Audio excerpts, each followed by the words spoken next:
प्रणाम सब गोटे के। हम छी श्रुति मिश्रा। आइ हम अहाँ सबके एकटा गौरी गीत सुना रहल छी। गौरी गेली फुलबारी सखी मिली, गौरी गेली फुलबारी सखी मिली, फूल जो नीलो गौरी हमरो दोहाई,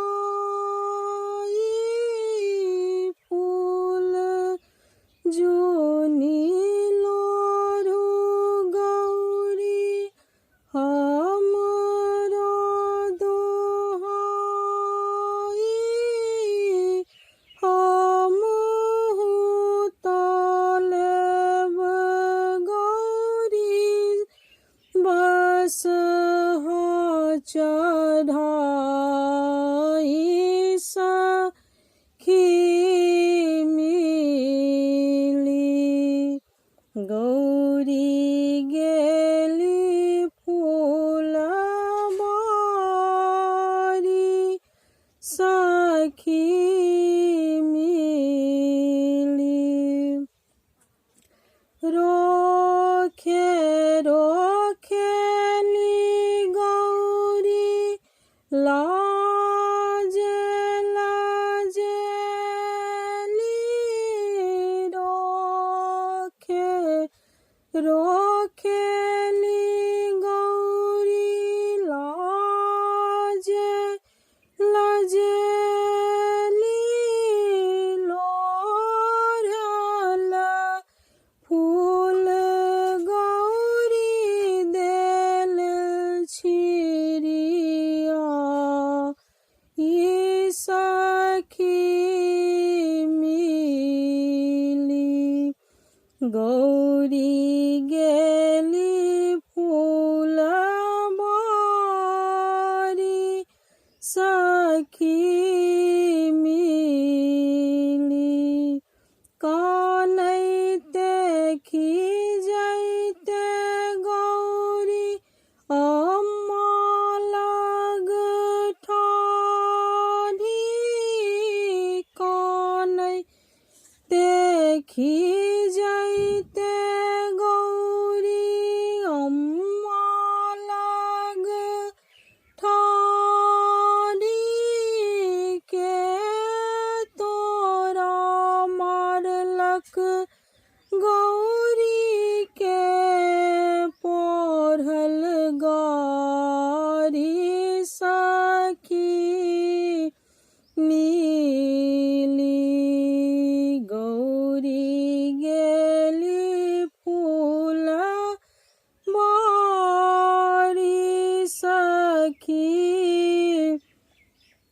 मिली, हम कोना कहब अम्मा कहैते लजाई, हम कोना कहब अम्मा कहैते लजाई, पूछू गए सखी सबके कहती बुझाई सखी मिली, गौरी गेली फुलबारी सखी मिली, सोन सन केस छनी जीर सन दाँते, सोन सन केस छनी जीर सन दाँते, बस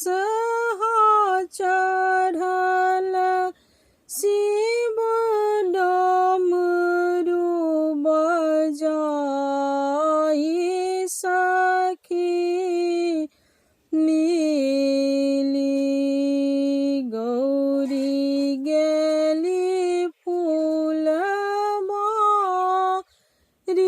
सखी मिली गौरी गेली फुलबारी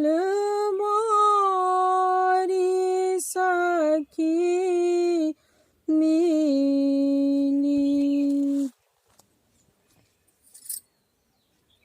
चैनल के लाइक कमेंट एवं सब्सक्राइब अवश्य करबे।